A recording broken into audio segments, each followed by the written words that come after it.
Hello, आप लोग कैसे हैं? आज हम लोग फिर से इंग्लिश ग्रामर का एक टॉपिक है जो कि पिछले क्लास में हम लोग किए थे। आपको याद होगा, अगर याद नहीं है तो मेरा जो पिछले वीडियो जाके एक बार देख लीजिएगा। तो पिछले क्लास में हम लोग किए थे प्रेजेंट इंडेफिनिट टेंस का परिभाषा। आप लोगों को प्रेजेंट इंडेफिनिट टेंस का परिभाषा आशा करते हैं समझ में आया होगा। तो एक बार मैं फिर से रिपीट कर दे रहा हूँ। तो प्रेजेंट इंडेफिनिट टेंस होता क्या है? आप लोगों में से कोई बता पाओगे? ज़रा याद करो, कुछ तो याद होगा। खैर कोई बात नहीं, मैं बता देता हूँ आपके अभ्यास के लिए। तो प्रेजेंट इंडेफिनिट टेंस हिंदी वाक्य में जिस क्रिया के अंत में ता है, ते है, ती है इत्यादि रहता है और जिससे यह बोध हो कि कोई विशेष कार्य वर्तमान में नियमित रूप से या स्वाभाविक रूप से होती है, ऐसी क्रियाओं को हम लोग कहते हैं प्रेजेंट इंडेफिनिट टेंस। इसका एक और नाम है, आप लोगों को पता होगा, वो है, इसका दूसरा नाम है simple present tense. Simple present tense, ये थोड़ा नाम आसान है। ये जो नाम है थोड़ा सा आप लोगों को डिफ़िकल्ट लगता होगा कुछ बच्चों को, तो कोई बात नहीं, धीरे धीरे अभ्यास हो जाएगा, आप लोग पढ़ते रहोगे तो। लेकिन इसके दो नाम हैं, पहला हो गया प्रेजेंट इंडेफिनिट टेंस और दूसरा हो गया सिंपल प्रेजेंट टेंस। तो इसका परिभाषा आप लोगों को समझ में आ गया होगा। पिछले वीडियो में हमने आपको समझाया था कि इसका सिंपल सेंटेंस का रूल्स क्या होता है और हम कुछ एग्जाम्पल भी आप लोगों को दिए थे। तो इस वीडियो में थोड़ा सा हम लोग रिवीजन कर लेते हैं और थोड़ा आगे भी बढ़ जाएंगे। इस वीडियो में हम लोग सिंपल प्रेजेंट टेंस का कुछ एग्जाम्पल देख लेंगे, नेगेटिव सेंटेंस का भी कुछ एग्जाम्पल देख लेंगे, उसका जो रूल्स होता है वो भी हम लोग देख लेंगे, ठीक है। और इंट्रोगेटिव सेंटेंस अगर होगा तो इस वीडियो में हम कोशिश करेंगे, ठीक है, मैं कोशिश करूँगा। तो आइए आपको लेके चलते हैं प्रेजेंट इंडेफिनिट टेंस के सिंपल सेंटेंस में। सिंपल सेंटेंस का रूल्स है सब्जेक्ट प्लस V1 यानी वर्ब की first form plus ES/S plus object. ES और S का यूज़ कब होता है आप लोगों को बताए थे हम, एक बार मैं फिर से बता देता हूँ। यदि सब्जेक्ट सेंटेंस में सब्जेक्ट अगर थर्ड पर्सन सिंगुलर नंबर हो तभी उस सब्जेक्ट के जो वर्ब है ना उसके साथ में हम लोग ES और S का यूज़ करेंगे, ठीक है। दूसरा रूल्स क्या है, यदि सब्जेक्ट सेंटेंस में जो सब्जेक्ट है अगर वो प्लूरल नंबर में हो, प्लूरल नंबर यानी बहुवचन जिसको हम लोग बोलते हैं एक से अधिक, तो उसमें जो वर्ब आते हैं ना उसके साथ में ES और S कभी नहीं लगाते हैं। जैसे देखिए एग्जांपल लेते हैं, आई फर्स्ट पर्सन है, यू सेकंड पर्सन है, वी फर्स्ट पर्सन। तो आपको ये भी याद रखना पड़ेगा अगर सेंटेंस में सब्जेक्ट बहुवचन सब्जेक्ट के अलावा यानी प्लूरल नंबर सब्जेक्ट के अलावा अगर फर्स्ट पर्सन हो, कोई सेकंड पर्सन हो, तो उसके साथ भी हम लोग उसके साथ जो वर्ब आते हैं ना उसके साथ में ES और S का यूज़ नहीं होता है। जैसे देख लीजिए, मैं स्कूल जाता हूँ, I go to school. I first person हो गया ना, तो आई के साथ में सिर्फ गो का यूज़ करेंगे, गोज नहीं। आई गोज टू स्कूल कभी नहीं बोलते, आपको कहीं भी नहीं मिलेगा, कहीं नहीं। सेम वे में तुम स्कूल जाते हो, यू गो टू स्कूल। वे लोग स्कूल जाते हैं, दे गो टू स्कूल। हम लोग स्कूल जाते हैं, वी गो टू स्कूल। इस तरह से आपको बहुत सारे सेंटेंस मिल जाएंगे। तो ये हो गया आपका फर्स्ट पर्सन और सेकंड पर्सन का एग्जांपल हम दिए हैं। जो सब्जेक्ट फर्स्ट पर्सन और सेकंड पर्सन अगर होगा तो उसके साथ में हम लोग उसके साथ में जो वर्ब है उसके साथ में ES और S का यूज़ नहीं करेंगे, ठीक है। कुछ थर्ड पर्सन प्लूरल नंबर देख लेते हैं। जैसे मान लीजिए मेरे दोस्त लोग स्कूल नहीं जाते हैं, मेरे दोस्त लोग, देखिए मेरे दोस्त लोग, ये बहुवचन हो गया ना, एक से अधिक की बात हो रही है। तो इसका क्या होगा translation, my friends do not go to school. ये हो गया नेगेटिव सेंटेंस का एग्जांपल हम दे दिए। लेकिन सोचो इसका सिंपल में थोड़ा कर लेते हैं। मेरे दोस्त लोग स्कूल जाते हैं, तो my friends go to school, goes नहीं होगा, ओनली गो, ठीक है। और आप लोगों को ये भी हम बताए थे कि ES और S का यूज़ कब होता है। मैंने माना कि चलो सब्जेक्ट जो है ना वो सिंगुलर नंबर में है, थर्ड पर्सन सिंगुलर नंबर है, तो वर्ब में एस और एस तो हम लगाएंगे ना। अब सवाल ये है कि हम एस और एस कब लगाएंगे।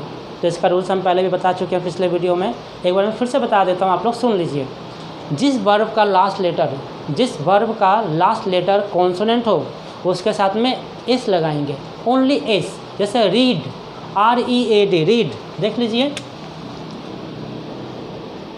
रीड READ, ये डी कॉन्सोनेंट है ना, तो इसके साथ में हम क्या यूज़ करेंगे, एस, रीड्स। ठीक है।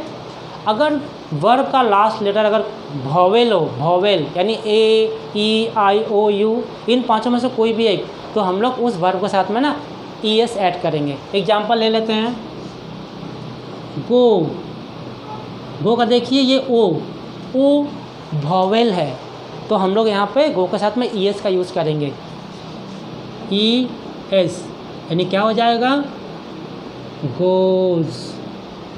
तो simple sentence, present indefinite tense का जो सिंपल सेंटेंस होता है ना, उसमें आपको ये दो चीज़ें, मतलब ये सारे जो रूल्स हैं आपको याद रखने पड़ेंगे कि कौन से वर्ब के साथ में हम लोग एस और एस लगाएंगे और कहाँ पे नहीं लगेगा, नहीं तो थोड़ी मिस्टेक हो सकती है। तो कुछ भी नहीं है, बहुत आसान है, अब थोड़ा सा आपको स्टडी करना पड़ेगा। ये जो रूल्स हम बताए हैं समझ लीजिएगा। एक और, कुछ वर्ब ऐसे होते हैं जिसके अंत में ना CH होते हैं, CH, उसके साथ में भी हम लोग ES ऐड करेंगे अगर subject singular number third person है तो देख लेते हैं एग्जाम्पल। ऐसा एक वर्ब है जिसको हम लोग कहते हैं टीच, टीच में ना ES ऐड करेंगे हम लोग, तो हो जाएगा टीचेस, टीचेस। तो इसको आपको याद रखना पड़ेगा। उम्मीद करते हैं ये समझ में आ गया होगा। तो आगे बढ़े, चलिए आगे बढ़ते हैं।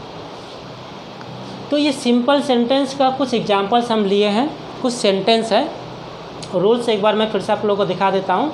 Subject plus V1 plus ES/S plus object. तो ये सेंटेंस देख लेते हैं। तुम एक पत्र लिखते हो, तुम एक पत्र लिखते हो, सोचिए क्या होगा। पहले खुद से कोशिश कीजिए, ठीक है। वीडियो को आप थोड़ा पॉज कर लीजिएगा, पहले खुद से कोशिश कीजिए, बनाने के बाद में फिर मेरा वीडियो प्ले करके आप देख लीजिएगा कि आप सही बनाए हैं कि नहीं। तो तुम एक पत्र लिखते हो, इसके पहले हम लोग इसको देख लेते हैं, मैं स्कूल जाता हूँ। तो देखिए यहाँ पे मैं जो है ना, मैं फर्स्ट पर्सन है, तो क्या होगा इसका translation, I go to school. ठीक है, तो ये रहा, I go to school. Very simple, इसमें कोई परेशानी नहीं होगी बनाने में। इसी तरह से देख लेते हैं दूसरा एग्जाम्पल। तुम एक पत्र लिखते हो, तुम एक पत्र लिखते हो, तुम यानी you, it is also second person subject. और सेकेंड पर्सन सब्जेक्ट के साथ में हम लोग जानते हैं you have to add means word. Second person subject के साथ में जो वर्ब आता है उसके साथ में एस और यस का ऐड नहीं होता है। ओके, याद रखना पड़ेगा आपको। तो क्या होगा, you read a letter, you read a letter, full stop. Simple sentence के एंड में ना आपको फुल स्टॉप देना पड़ेगा, ये रूल्स है। सिंपल सेंटेंस और नेगेटिव सेंटेंस के एंड में फुल स्टॉप होता है। ओके, तीसरा एग्जाम्पल, हम लोग अपने गांव जाते हैं। क्या होगा, हम लोग मीन्स वी मतलब हम लोग होते हैं ना। वी क्या है, फर्स्ट पर्सन या सेकंड पर्सन, बताइए। हाँ बिल्कुल सही, वी है फर्स्ट पर्सन। तो फर्स्ट पर्सन, तो हम लोग क्या करेंगे, we go to our village, we go to our village. तो लिख लेते हैं, we go to our village. Okay, number 4, वह एक किताब पढ़ती है, वह एक किताब पढ़ती है। सब्जेक्ट है शी, और शी क्या है, third person singular number. Third person singular number के साथ में जो वर्ब आता है उसके साथ में एस और एस ऐड होगा, क्योंकि थर्ड पर्सन सिंगुलर नंबर है। तो क्या होगा, शी रीड्स, देखिए रीड है ना, रीड के एंड में डी है, डी के साथ में एस लगाएंगे, ई एस नहीं, रीड्स अ बुक। नेक्स्ट आते हैं, राम एक पत्र लिखता है, राम जो कि singular number third person subject है, तो Ram writes a letter, Ram writes a letter. यहाँ पर देख लीजिए राइट ई है ना, राइट के जो वर्ब है ना उसके साथ उसके एंड में क्या है, ई है, और ई वॉवेल है, तो वॉवेल के साथ में हम लोग क्या लगाएंगे, ई एस। बट ई पहले से मौजूद है, देखिए ई मौजूद है ना, तो अगर किसी वर्ब के एंड में अगर ई होगा ना तो आपको ई एस नहीं ऐड करना है, ओनली एस आपको लगाना है, ठीक है। तो ये पांचों सेंटेंस आपको समझ में आ गई होगी। अब आते हैं हम लोग negative sentence, present indefinite tense का नेगेटिव सेंटेंस, जो कि बहुत इंपॉर्टेंट है, हम लोग अपने डेली लाइफ में बोलते हैं। आज मेरा जो दोस्त है वो स्कूल नहीं जाता है, मैं क्रिकेट नहीं खेलता हूँ, तो इस तरह के एग्जाम्पल्स हमारे डेली लाइफ में आते रहते हैं, तो हमें उसका ट्रांसलेशन बनाना पड़ता है। तो उसका रूल्स क्या होता है देख लेते हैं। रूल्स है, सब्जेक्ट के बाद डू या डज लगाएंगे, डू या डज जो जहाँ पे एप्लीकेबल होगा, कौन सा कहाँ पे होगा अभी हम बताएंगे, वेट। उसके बाद में नॉट आता है, नेगेटिव सेंटेंस है ना, नहीं के लिए, प्लस V1 यानी वर्ब की फर्स्ट फॉर्म प्लस ऑब्जेक्ट। तो देखिए डू और डज का यूज़ कब होता है, इसका भी वेरी सिंपल। डू का यूज होता है अगर सेंटेंस में subject first person, second person या थर्ड पर्सन प्लूरल नंबर हो, थर्ड पर्सन प्लूरल नंबर हो, जैसे आई, यू, वी, दे। देखिए मैं थोड़ा लिख रहा हूँ, आई, यू, वी, दे, इन सब के साथ में आपको डू नॉट लगाना पड़ेगा। और थर्ड पर्सन अगर बहुवचन प्लूरल नंबर में हो, थर्ड पर्सन प्लूरल नंबर हो, जैसे कि माय फ्रेंड्स, जगह नहीं है, माय फ्रेंड्स, तो माय फ्रेंड्स के साथ में डू नॉट यूज होगा, ठीक है। अब आते हैं डज नॉट कहाँ पे यूज होगा, यानी डज का यूज़ कहाँ करेंगे, डज। वेरी सिंपल, यहाँ पर जो रूल्स बताए थे ना हम ई एस और एस का, यहाँ भी वही रूल्स है। अगर सेंटेंस में subject singular number third person हो, सिंगुलर नंबर थर्ड पर्सन हो या थर्ड पर्सन सिंगुलर नंबर हो, बात एक ही है, तो वहाँ पर हम लोग डज नॉट का यूज़ करेंगे, डज नॉट, ठीक है। साफ शब्दों में कहें तो अगर सब्जेक्ट एक वचन में हो, एक मतलब एक वचन का मतलब होता है one person, one thing, okay. तो अब आते हैं एग्जाम्पल ले लेते हैं। फर्स्ट एग्जाम्पल है, मैं स्कूल नहीं जाता हूँ, मैं को अंग्रेजी में आई कहते हैं, तो आई डू नॉट, आई के बाद में डू नॉट आएगा। देखिए मैंने कहा था ना आई, यू, वी, दे के साथ में क्या होता है, डू नॉट लगता है, ठीक है। कुछ चीज़ें आपको याद रखनी पड़ेगी, कुछ नहीं है, बहुत ही सिंपल है, थोड़ी सी आपको स्टडी करनी पड़ेगी, हो जाएगा। तो आई के साथ में do not, I do not go to school. Simple sentence अगर सोचेंगे मैं स्कूल जाता हूँ तो क्या होगा, I go to school, very simple. लेकिन सोचो कि मैं स्कूल नहीं जाता हूँ, ये नेगेटिव हो गया ना, तो क्या होगा, very simple, I do not go to school, just I के बाद में डू नॉट आपको यूज़ करना है, ओके। सेकंड एग्जांपल में आते हैं, तुम एक पत्र नहीं लिखते हो, तुम यानी यू के साथ में do not, you do not write a letter, you do not write a letter. तो इसको थोड़ा मैं लिख लेता हूँ, मैं स्कूल नहीं जाता हूँ, इसका होगा I do not go to school,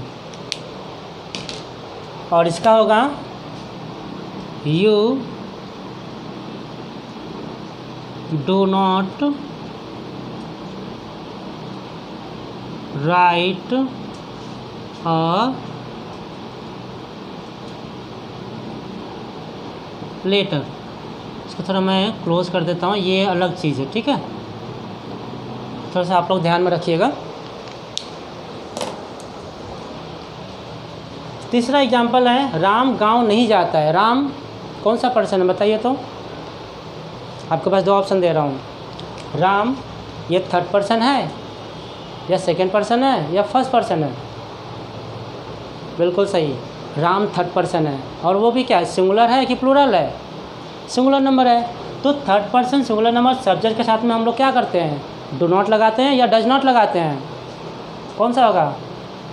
obviously does not होगा। तो Ram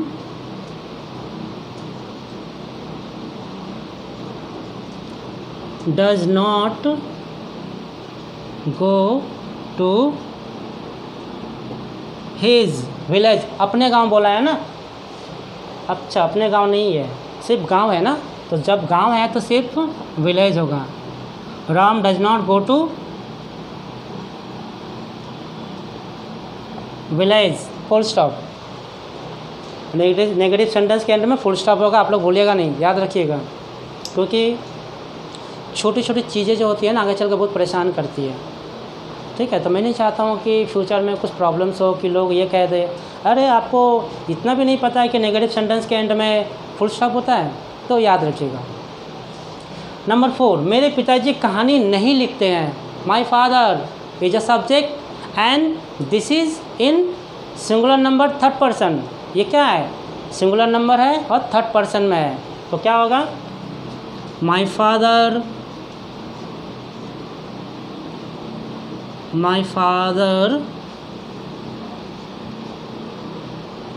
does not write a story। My father does not write a story. इसी तरह से आप कोई भी सेंटेंस बना सकते हैं। मेरे पिताजी ऑफिस नहीं जाते हैं, क्या होगा? My father does not go to office. मेरे पिताजी फुटबॉल नहीं खेलते हैं। My father does not play football. मेरे पिताजी गांव नहीं जाते हैं। My father does not go to village.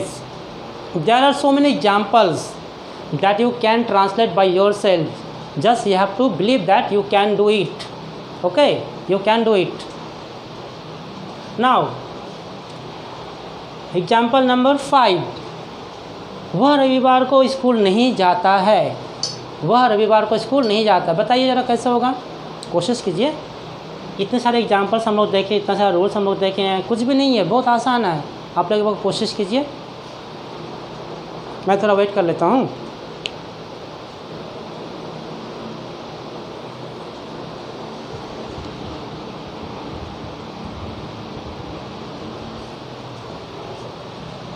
तो आप लोगों ने सोच लिया, बताइए क्या होगा? चलो आप लोग चेक कर लेना, मैं बता दे रहा हूँ, आप लोग अपने साथ अपना आंसर मिला लीजिएगा। वह रविवार को स्कूल नहीं जाता है। रविवार को, देखिए दिन का जब नाम होता है ना, रविवार को, सोमवार को, कोई भी दिन, दिनों के नाम के पहले हमेशा ऑन आता है, ON ऑन, जो कि एक प्रीपोजिशन है, आपको याद रखना पड़ेगा। वैसे there are so many uses of preposition, but this is one of the use of the preposition. ये उनमें से एक यूज़ है, याद रखिए। ऑन का यूज़ दिनों के नाम के पहले होता है, वैसे तारीख के नाम का भी पहले होता है। तो हम लोग ऑन का जब प्रीपोजिशन सीखेंगे, जब हम पढ़ाएंगे ना, तब डिटेल्स में आपको बताएंगे। आज हम सिर्फ इतना ही बता दे रहे हैं कि ऑन का जो यूज होता है ना, वो दिनों का नाम के पहले भी होता है। तो यहाँ पर क्या होगा? He does not go to school on Sunday. He does not go to school on Sunday. अब डज नॉट को शॉर्ट में क्या कहते हैं, ये भी आप जान लीजिए। डज नॉट को शॉर्ट में कहते हैं डजंट, और डू नॉट को शॉर्ट में कहते हैं डोंट। लिख दूँ? मैं लिख देता हूँ।